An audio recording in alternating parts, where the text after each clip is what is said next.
Okay, good evening.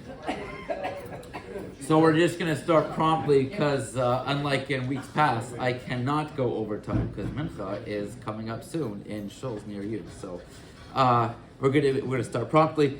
The classes that we've given as part of this series are all online. They're on YouTube, and I'm actually working on getting them all on Spotify and Apple Podcast as well. But welcome back to the fourth installment at this point. Wow, four of six of our series of great Jewish books and thinkers.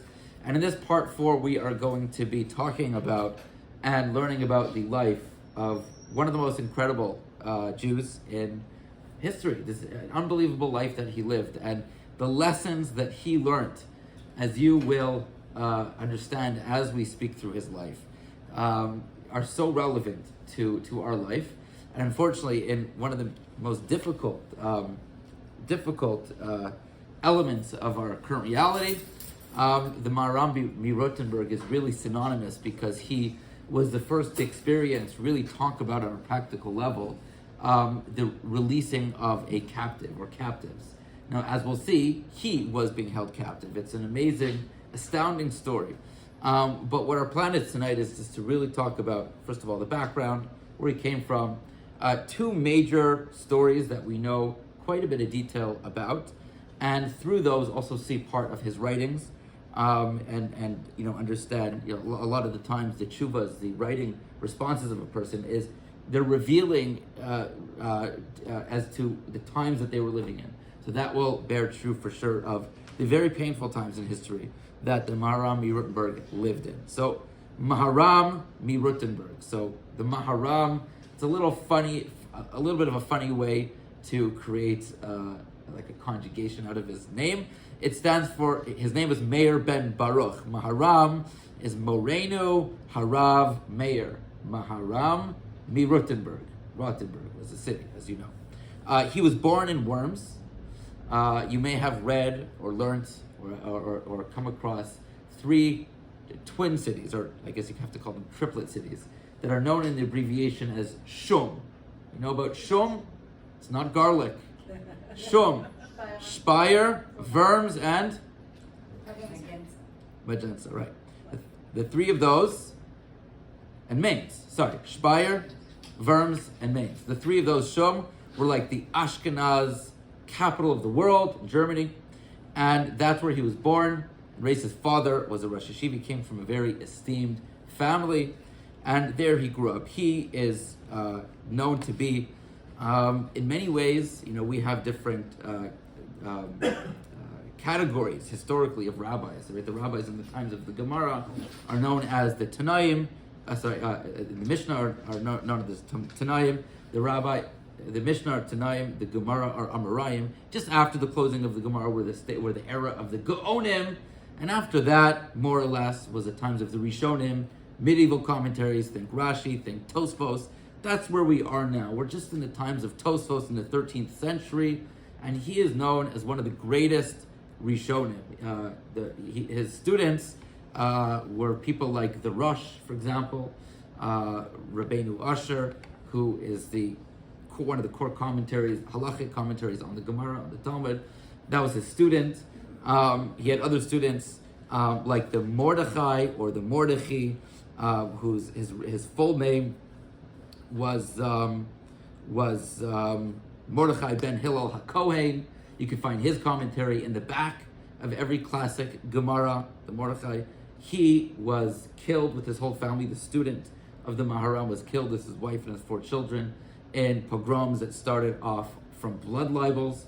Another student of his, the Hagos Maimonides or Rav Meir HaKohen, both Kohanim, he is famous for writing one of the classic works on the Rambam, commentaries on the Rambam. You could find it printed, the Hagos Maimonides, literally translated like notes on Maimon, like Hagos, notes on the Rambam. You find it printed in any classic printing of the Mishnah Torah. He was also a student of the Hagos Maimonides. He was also killed with his whole family from pogroms that started in blood libels, the same blood libels that traveled through countries.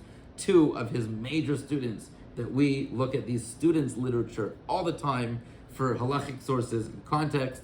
So the times that the Maharam was living in, saying goodbye to dear students and their whole families because of anti-religious, anti-Semitic blood libels, he was living in very difficult times for the Jewish people. One of the most significant legal minds known to be the jurist. If you sent a tshuva, a question to a rabbi, and he didn't know, he would send it to his rabbi, he would send it to his rabbi, and then the tachana achrona of the generation, the very last stage, is you send it to the Maharam MiRottenberg.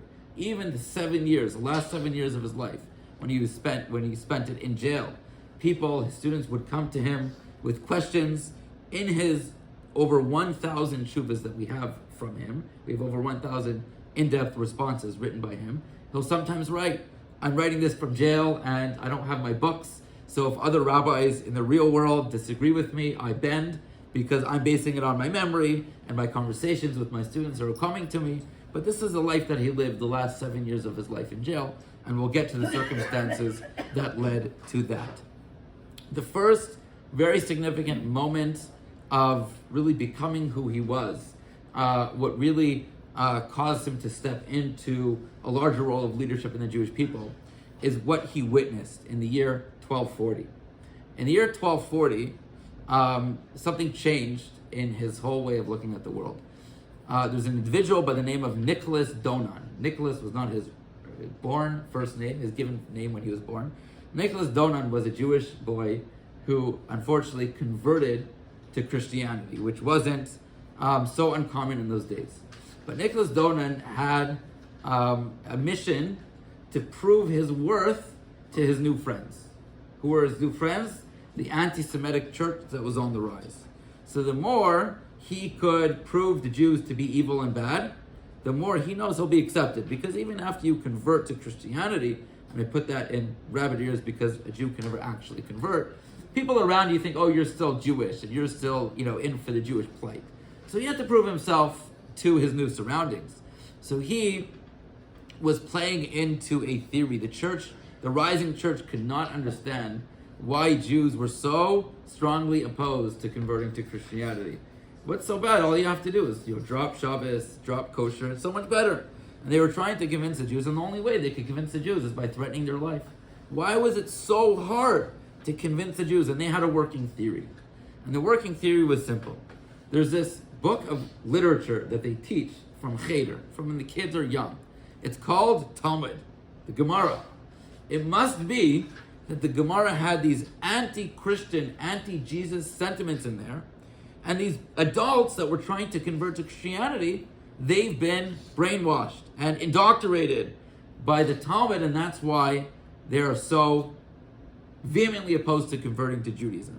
But they couldn't really access the inner workings of the Gemara, of the Talmud, because they're written in Aramaic, and if you didn't go to yeshiva, even if you know Aramaic, you can't really understand the Gemara. So it was that was their theory. In comes Nicholas Donan. Nicholas Donan was a yeshiva-trained bacher who converted to Christianity. And he said, all right, I'll show you all the sources that you need to know. And he was going to, at the time, I believe it was Pope Innocent III, and he was tattletaling on all the parts of the Gemara that were anti-Jesus, anti-Christian. And he wasn't wrong. There are certain negative things that we actually don't have in our classic Gemaras anymore because they were censored by the church. Right now they've reprinted them where you could find copies of what the censorships took out. So they're there.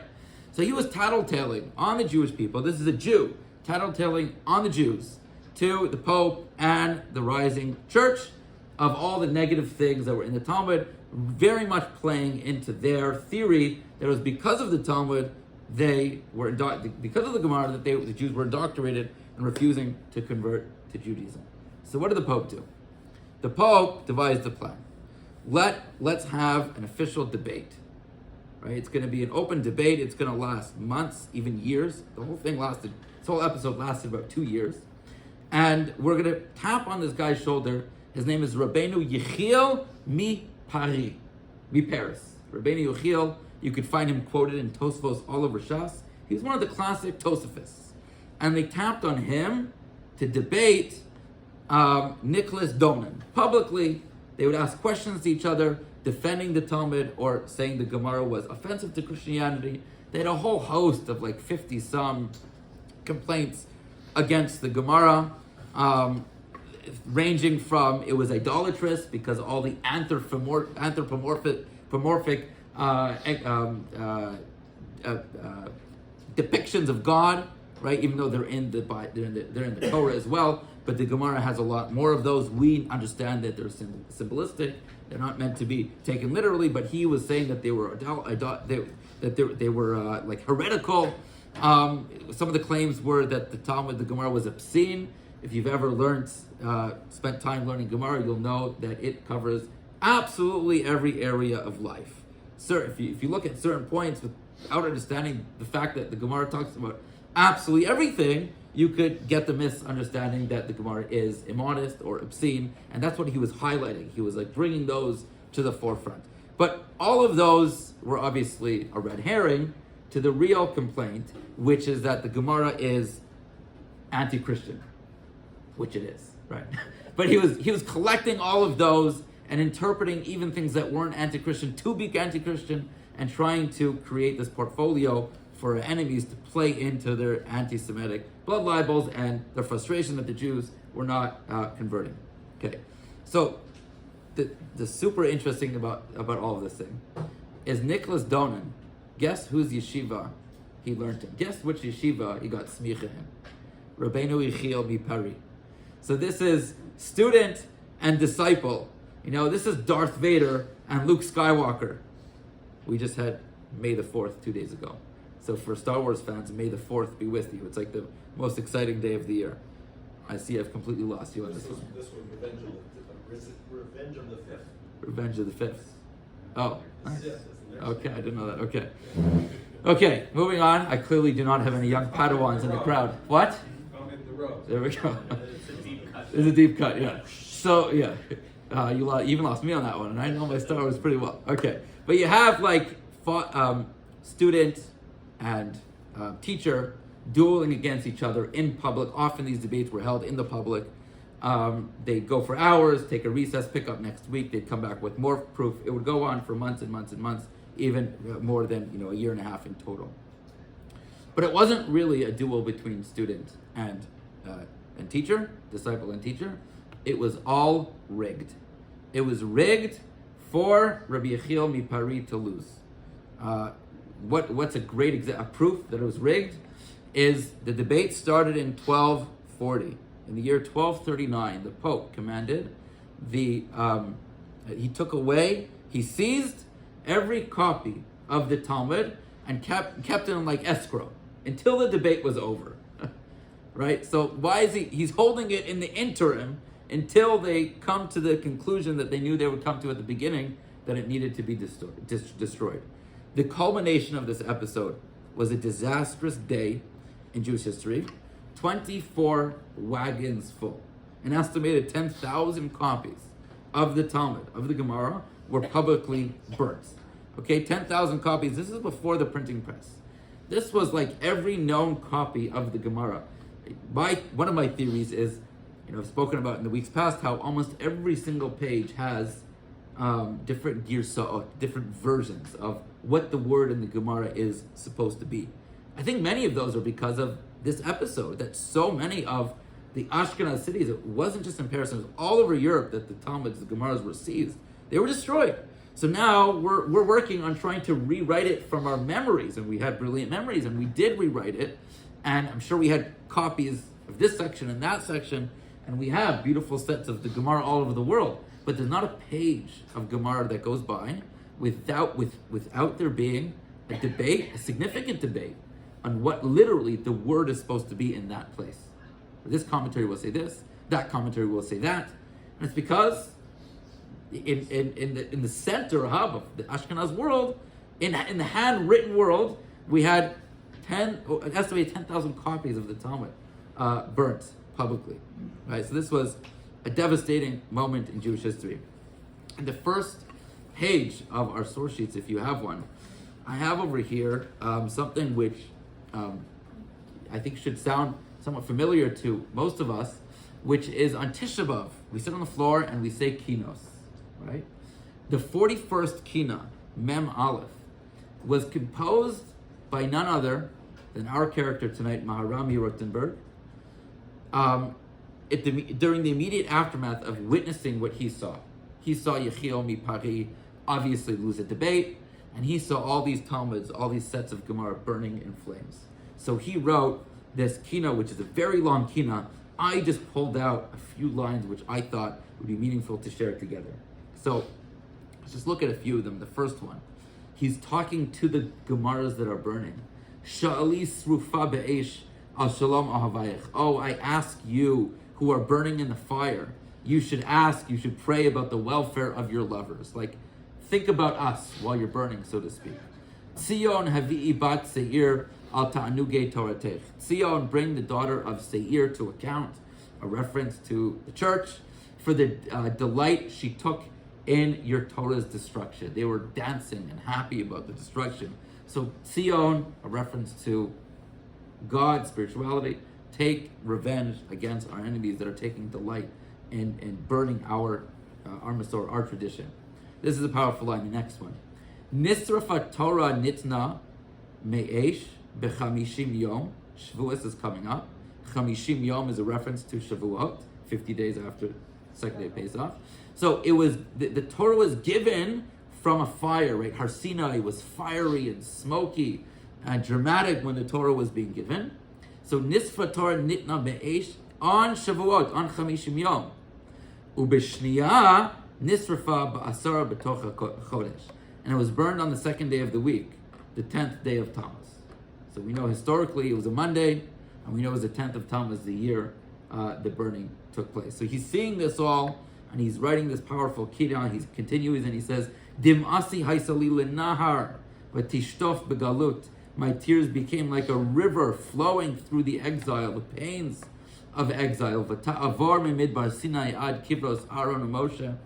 And my tears flowed all the way to the burial places of Moshe and Aaron, starting the tradition that was, it was canonized, so to speak, in the Gemara. Hayesh Torah acheres tachas Torah asher lakachta mimeni. Is there another Torah that we could replace? This is obviously a rhetorical question. It's speaking to the pain of what he's going through.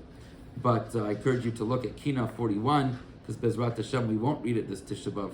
So you should look at it tonight to understand the poetic genius and the pain that was being experienced. We think the books were burned. What's the big deal?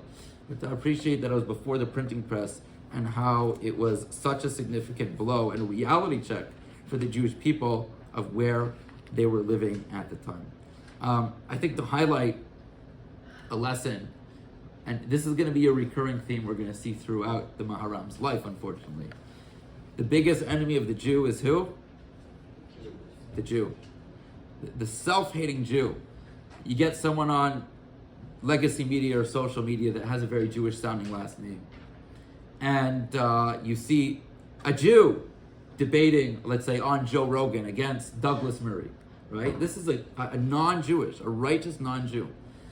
In the most popular show, podcast, legacy media, social media in the globe right now, and you have a non-Jew speaking on behalf of us, and you have a Jew, a comedian, a historian, whatever you want to call him, and you understand, we know how to see that. We understand the history of self-hating Jews. But can you imagine what this looks like to a random non-Jew who lives 30 miles north of Alberta? Like, this proves every anti-Semitical idea out there. That you have the Jew who's telling the truth about his nation. I mean, which one of them had chicken soup growing up, right? And we know that. And that is the most dangerous thing, when you have a Jew who decides to turn his back against the Jewish people. And this was, as we'll see this motif, this pattern comes up again later on in the Maharam's life, but he saw this in play. It was because of the Jew who converted to Christianity, who had such an intimate understanding of the Gemara, that was able to bring things to the church, to the Pope, to show and to highlight, obviously in an inaccurate angle, how bad the Gemara was, which led to the burnings of the Gemara, which led to the composition of this powerful and painful Kina that we say on Tisha B'Av.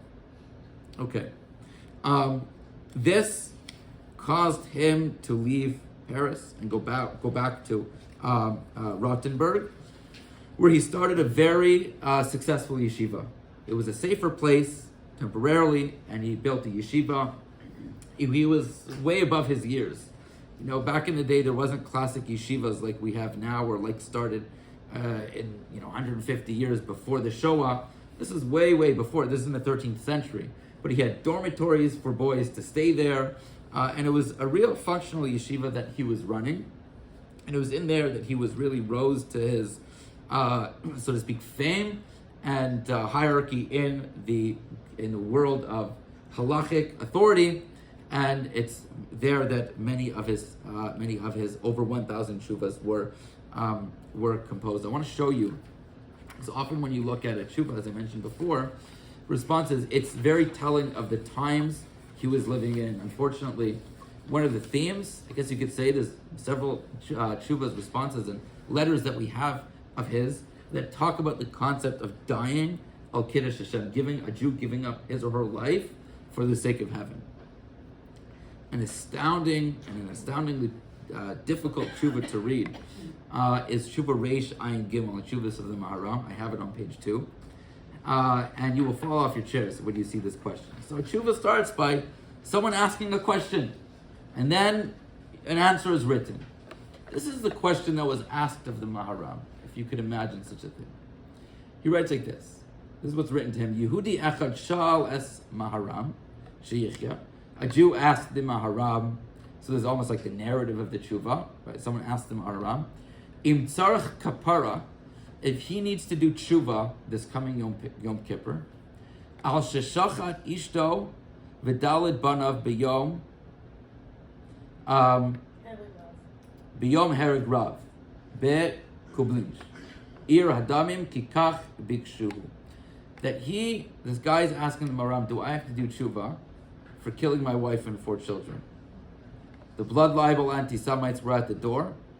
They were going to torture them, and I wanted them not to suffer. I didn't want them to be taken hostage. I didn't want them to suffer, so I did the job myself. Should I do tshuva?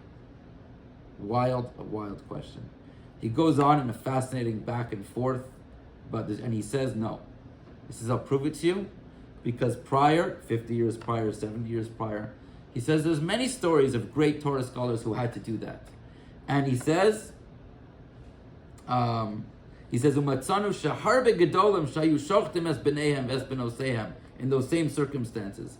V'gam Rabbeinu Klonimus asakein, the great Rabbeinu Klonimus, I don't know the particular Rishon that he's referring to, but obviously someone who even predates the Maharam. He's a Paitan? Okay, thank you. I don't know him from like the Rishonim literature, but he's a Paitan. Asakei, Bekina, I guess he wrote about it. Hamatchila amarti show many. And he goes on to say that if you say it's a bad thing, that he needs to do kapara, so then you're motzi las, you're like saying lashon hara about all the tzaddikim who were in that position, who did the same thing as this person that are acting, that is asking the question. If you can imagine the magnitude of the scenario that would have needed to take place. There's another line we have of his, which I think is astoundingly beautiful, powerful, and painful. This is actually from the Tashbates. It's in a sefer called Psakim U'Minhagim of the Maharam. It's things taken by different students of the Maharam, just kind of topical. And he writes like this: Kisha Adam Gomer Bedaito L'Kadesh Hashem.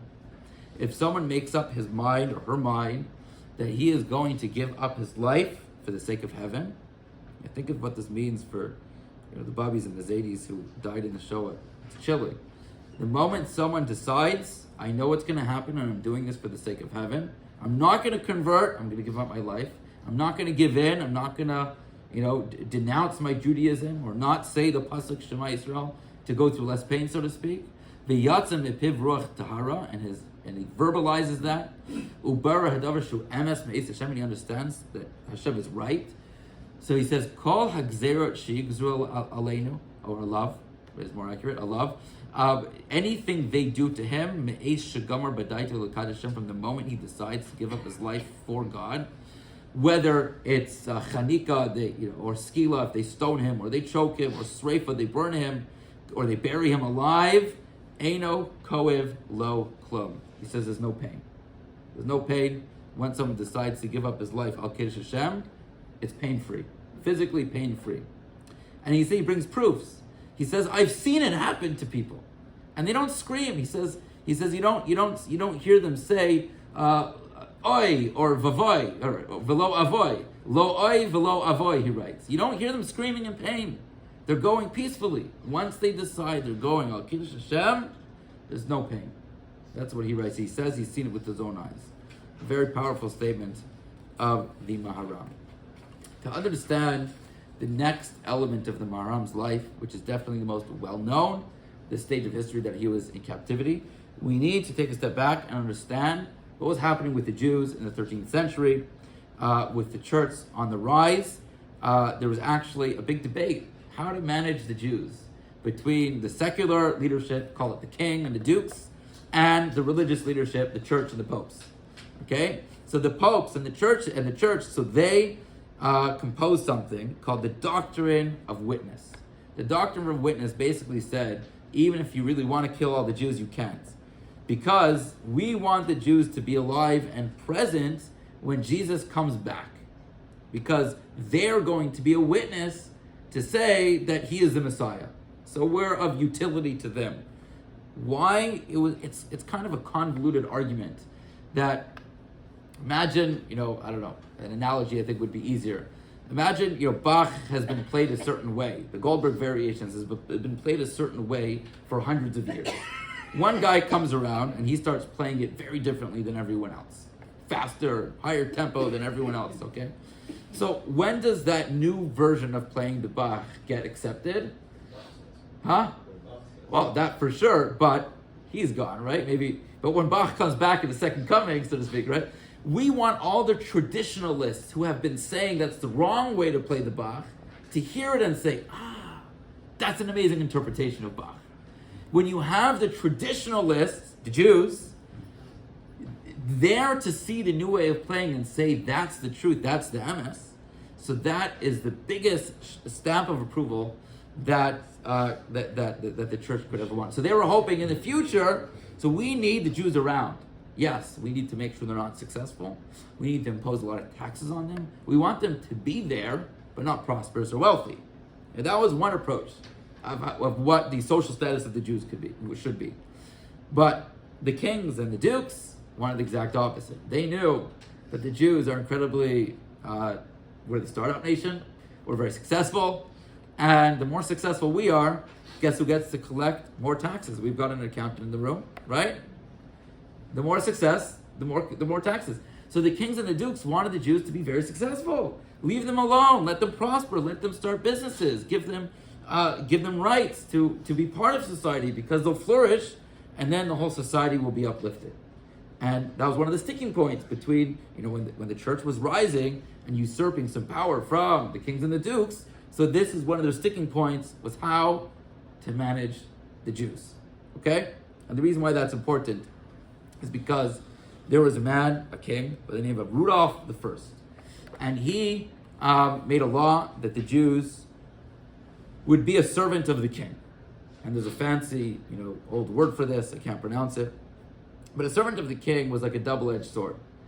On the one hand, what it meant is the Jews paid taxes not to the local dukes, but directly to the king, right? So the king, and the reason why the king wanted that is because he was trying to have the Jews very successful, and he didn't want to give a piece of the pie to the local dukes all around the provinces and country. He wanted directly to go to the king. But on the other hand, the way he did it was creating a status for the Jew in the country that we are essentially servants to the king. So this was a big sticking point in the Jewish community, whether this was a good thing or a bad thing. On the one hand, if you're servant of the king and some local anti-Semite comes and knocks on your door, you could protect yourself by saying, I'm a servant of the king. You show them the badge that you represent the king. You're a guardian of the king, and if they come against you, then they'll get punished by the king. So it allowed security. But the Maharam MiRottenberg was afraid of this, because if you get the wrong king in order, if the Jews agreed to this, which they weren't given much choice, but if they go passively with this agreement, so in time the Maharam MiRottenberg was worried that we would become essentially rats of society, a slave nation to the kings.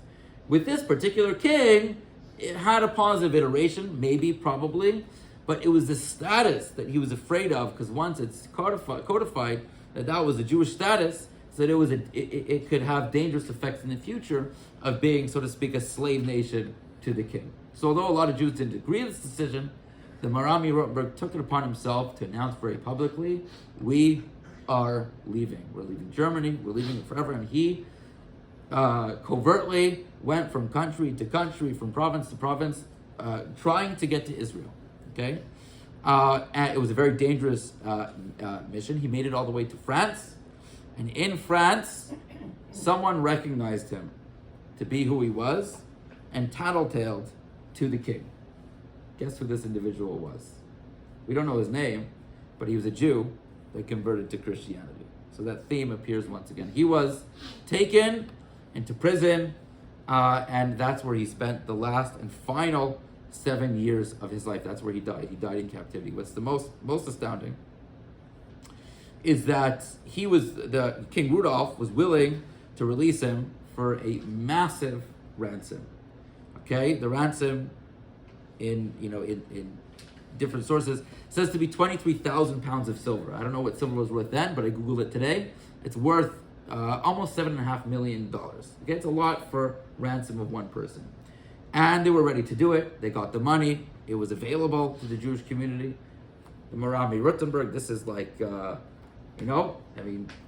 take whatever rabbi you most respect in this generation, insert him into this name. The Jewish communities would rally behind him and get the money together. And he wrote letters to his students who came to visit him in jail, signed them. He absolutely refused any conversation of the Jews to redeem him, pay the ransom, and get him out. His reasoning was simple, because once you play with terrorists, so to speak, so that what did they learn? They capture a rabbi, and there's a big reward. You put a price tag on every great rabbi of the generation, and he didn't want that on his back. Once he passed away, he was the community was, so to speak, excited. They could finally redeem him, and he wrote letters that were supposed to be open after he died. It says, "Even when I die, you're not allowed to redeem me," and that went on for a few years, until finally a wealthy Jew by the name of Alexander Wimpfen just went against the decree and redeemed the body and buried him. If you go to Worms today, you'll see the Maharam MiRottenberg buried right next to Alexander Wimpfen. So like the zechus, the merit that this wealthy Jew had by redeeming him is he reserved the plot next door. A few years later, or many years later, I don't know how many years separated the two, he got to be buried next to him. And what's so significant about this story of the Maharam MiRottenberg is, unfortunately, since the state of Israel, there have been many conversations of soldiers that have been taken captive. We know, obviously, our current reality, still 59 hostages held captive. Anytime there's any halachic work being written about hostage, prisoner exchange, Gilad Shalit, and what's been going on now to get our hostages free, all the rabbinical literature starts with the Gemara that we'll learn together and the Maharam MiRottenberg. All the Dati Leumi world that very much disagreed with the prisoner exchange for hostages. We're not talking politics at all here, but there was a post on Facebook that went viral, so to speak, Jewish viral. And all it said was, the Maharam MiRottenberg was right. That was the against prisoner exchange, right? And I want to go through a couple responses and background about hostage exchange, prisoner exchange, or paying ransom, because we will see how central this story of the Maharam MiRottenberg is. So if you look on the next page of the sources, there is a Gemara in Gittin. In Gittin, Daf Nun Ches Amud Aleph, which says like this: Ma'aser Rabbi Yeshua ben Chanina shehalach lekrach gadol shebaromi. Rabbi Yeshua, the son of Chanina, went to a big city in Rome, and they told him that there was a young boy that was locked up in jail. That he was beautiful, he had beautiful eyes, he had attractive appearance, his hairs were all organized so beautifully. So Rabbi Yeshua was curious about who this boy was and why he was in prison. So he stood at the entrance of the prison where he knew the boy was, and he started saying a pasuk. Mi nasan Meshisa Yaakov Yisrael levozizim. Okay, I think if you go to your local Jewish day school, they won't be able to finish that pasuk in Yeshaya. Maybe in the Chidon Tanakh this past week that we hosted, maybe the top few would be able to finish the pasuk. But from the prison gates, he heard a little boy's voice finish this relatively esoteric pasuk in of Yeshaya. Halo Hashem zu chatanu lo v'lo avu b'drachav haloch v'lo shamu b'toraso. So he, Rabbi Yeshua, understood that this boy was a special boy, that he knew how to say Tanakh off by heart like that. So he said to himself, "Muftachani bo shemara harabi Yisrael." This boy is going to be a great rabbi one day. So he took it upon himself to redeem the boy and pay the ransom. He says, "Eini zaz mikan ad she'efdenu b'chol mammon sheposkim ulav." I'm just going to go to the head of the prison and say how much you want and write the check, so to speak. So Amru, so that's what he said. V'lo hayu yamin mu'atem. It was just a few years later, ad shahora harabi Yisrael, until this boy ended up being one of the great luminaries of Torah in his generation, and his name was Rabbi Shmuel ben Elisha. So that's a story. Tosfos on the spot. Tosfos in Gittin says, 1 second, why are you allowed to do that? Why was he allowed to redeem a hostage, a prisoner, for so much more than his, so to speak, accepted value? He paid an exorbitant price. The Gemara in another place says that you're not allowed to, it's prohibited. And Tosfos gives a couple answers, but one of them is Mishum de Muflag b'chachma haya, because he wasn't just a regular guy. He was a Jewish leader. He was a brilliant Talmudist, or at least in potential, and Rabbi Yeshua saw that. So from Tosfos it would seem that there's an exception to the rule, that you're not allowed to pay millions for one hostage. And the exception is if a person is a generational Talmudic scholar. Okay? This element of Tosfos is used by Rav Shlomo Luria, the Marshal, known for his sefer, the Yam Shel Shlomo, lived in the 1500s. And here he quotes, I wanted to put this here because on your own time if you want to look, he says that I heard the story of the Maharam MiRottenberg that was taken hostage, taken as a prisoner, wouldn't let anyone redeem him. So people wanted and had the money, he didn't let them. Why? Because he would say you're not allowed to redeem a hostage for more than kedei damehem, than their value would be, so to speak, on the slave market or in the workplace. And he says, but he says, I don't get why the Maharam MiRottenberg did not allow the community to redeem him. Didn't he know that Tosfos, that we just learned, of course he knew it, that if he was a generational Torah scholar, right, a leader for the Jewish people, then you're allowed to. So how come the Maharam MiRottenberg didn't apply that exception to him?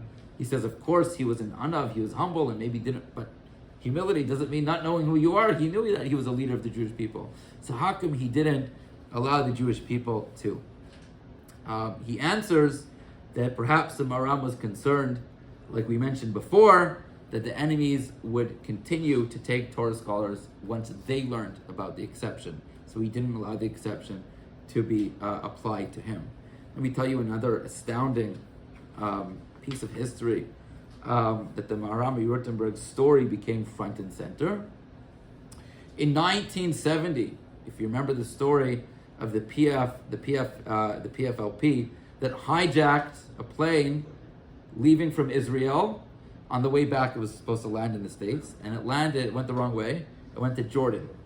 Okay, and about 40 passengers were on board. They were kept on board for about 7 days, given a bare minimum oxygen. The air conditioning was put off. They were taken out after a few days and put in separate homes around Jordan, around the airport. And who was on board? None other than Rav Yitzchak Hutner, one of the great Rosh Yeshivas of post-war rebirth of Torah in America. Rav Hutner was on board. His students were very quick to bring these exceptions and offered money and advocacy just to get Rav Hutner out. Rav Hutner was there with his daughter and son-in-law. His daughter, Rebbetzin Davis, has a Hebrew, very poetical, almost diary of recollecting what it was like to be with her father in the plane and as a hostage, although they were separated once they were taken off the plane into Jordan. And it was a big debate in the rabbinic leadership of America at the time, what they should do. And fascinatingly and so relevant, it's quoted here, by the way. This piece I have is written by Rav Hershel Schechter in his Sefer Ikvei Hatzon. And there he writes that Rav Yaakov Kamenetsky, you'll see it towards the second half of the second column, he says, Ein hacheshbon hazeh tzodek klal.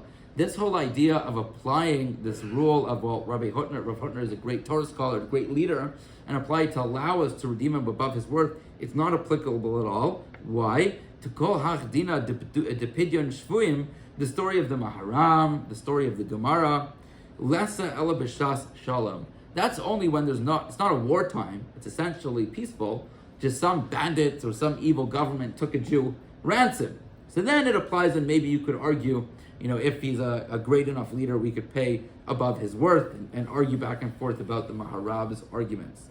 But if it was aval b'shas melchama, but during wartime, after lomar shemechuyavam lahafsek mililchol amanas liftos as a shvuim b'mamon, we cannot give money in order to get our hostages back. Sharei ayideze nimtzainu misayim la'oyev be'emtza melchama. We're helping the enemies during a war. He goes on to explain that from Rav Yaakov's perspective, since the Melchamas HaShechur, since all the wars at the beginning, 1967 and on, all the continued terrorist attacks and terrorism that we're dealing with until today is, obviously now is the middle of war, but even before the war that started in October, in October 2023, even before it was officially called a war, the existence of Israel is considered wartime. So according to Rav Yaakov Kamenetsky's opinion, he wouldn't allow Rav Hutner to be freed on an individual basis, even though they were very close personally, and obviously Rav Yaakov appreciated who Rav Hutner was to the generation,